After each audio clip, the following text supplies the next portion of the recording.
Okay, so we look at Sherlock Holmes, the Devil's Daughter, at 21:9, and specifically my 21:9 analysis.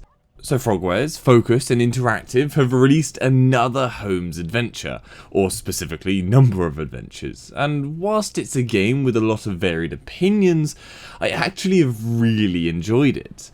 It's never going to win Game of the Year, but the way you approach it is so important. I would advise playing it if you're interested in the story, you like a murder mystery case, and you want to watch it unfold with the different pieces coming together. You're not playing this because the gameplay is awesome, you're playing because the story is interesting.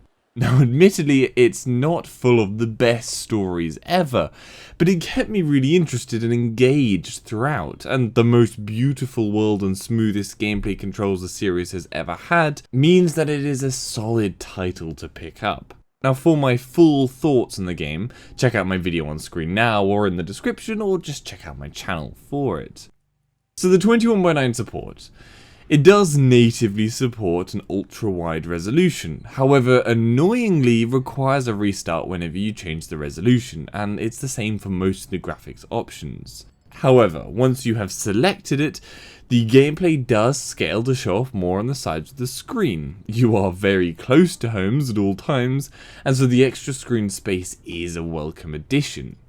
Furthermore, thankfully, this extra screen space isn't prone to any pop-in or stretching issues, either with both the third-person or first-person views, and both don't use an FOV stretch, which is lovely, though it does make first-person feel rather strange, as you kind of just get used to having the stretch all the time normally. Now a good note as well is the HUD does shift to the edges of the screen, and the screen effects like focus and attention to detail make use of the entire screen space, even though they are definitely stretching to do so, but it doesn't matter as it works great. Now there are a lot of varied gameplay moments that involve different screens, such as lockpicking and searching bodies and so on, and I'll try and cover as many of these variables as possible.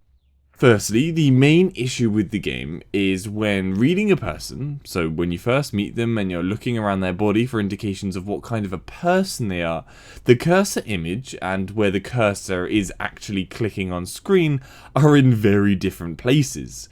You must bring the cursor significantly to the left of where you actually want to click in order to have it register correctly. Luckily, a yellow highlight appears on the cursor when it's hovered in a clickable position, but it's still awkward, and moments like when you need to react quickly to push a vase over to distract someone briefly, it's damn hard to find the right cursor position before the time runs out. But generally it's only a minor annoyance, but one I would love fixed. Now strangely, this issue does not perpetuate throughout every moment in the game. When examining a dead body, the alignment is fine, and the same goes for examining objects, and all the menus are aligned completely right. For other menus, like the lockpicking, they do use the entire screen space, but they are zoomed. However, it's not really a noticeable zoom, and it doesn't actually impact usability in the slightest.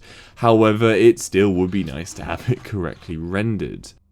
Now unfortunately this game is full of blackbarred moments, cutscenes, and any moment really outside of walking around as Holmes or a dog or whatever is blackbarred, which isn't great, and it would be lovely to have a fix for this as well.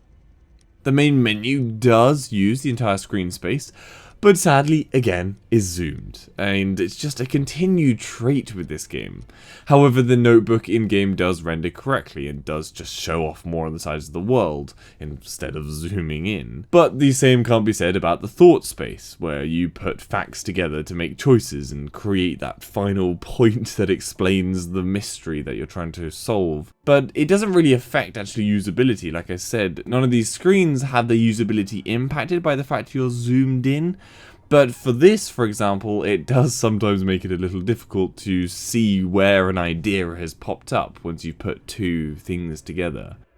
Performance-wise, I could run everything on highest settings, but with anti-aliasing off. However, whilst this would the majority of the time give me a steady frame rate, I would still get significant frame rate stutter if I ran around quickly, and also weirdly the game locks itself to 62 FPS at all moments, which is strange as there is a 60 FPS lock, but I don't know why it locked itself to 62. But at least there is a way of lifting this 60 FPS lock, and I'll have the explanation down in the description. But even with the FPS lock off and frame rate well above 60, you still get the damn annoying FPS stutter as the world is loading in. One of the worst examples is when you're leaving your apartment and you go out into the street. This seems to always stutter quite considerably. Now, on other issues, the game really lagged during the opening cutscene of the game for me, and I actually loaded this twice. Luckily, every other cutscene has run perfectly, but that opening sequence was very stuttery, and it's just horrendous to watch, and it's not a great way to start a game. Lastly, you cannot change any graphics options when in-game. You have to quit to the main menu to make any changes, and then frequently have to restart the game, which is very frustrating. However, with so few graphics options anyway, you won't be fiddling around too long to find the best settings. Now, one of the best parts of the game is the huge revamp to the graphical fidelity of the world. It has never looked so beautiful and genuinely gives the game a massive boost in my book, as I'm here for the story more than the gameplay. I want a beautiful, believable world to have that story told in, and they have really upped the ante this time.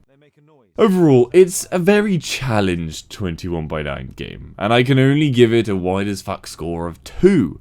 It's only coming off a 1 due to the HUD shifting and at least having some 21x9 moments, even if they are zoomed, and there is no pop-in issues in gameplay. But it does have a long way to go before it can be deemed a great ultra-wide title.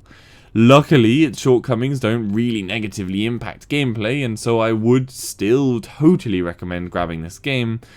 And if you want more details on the game itself and how it plays, again, be sure to check out my video on this either in the description or just check out my channel. Anyway, I hope that gives you some information on how the game runs at 21x9. Give this video a like if you found it helpful, and subscribe for future info. For any other games at 21x9, head over to my channel. Hopefully I've covered it. If I haven't, then leave a comment down below and I'll try and cover it. And if you'd like to donate to the channel, the links to my Patreon page are in the description. See you later.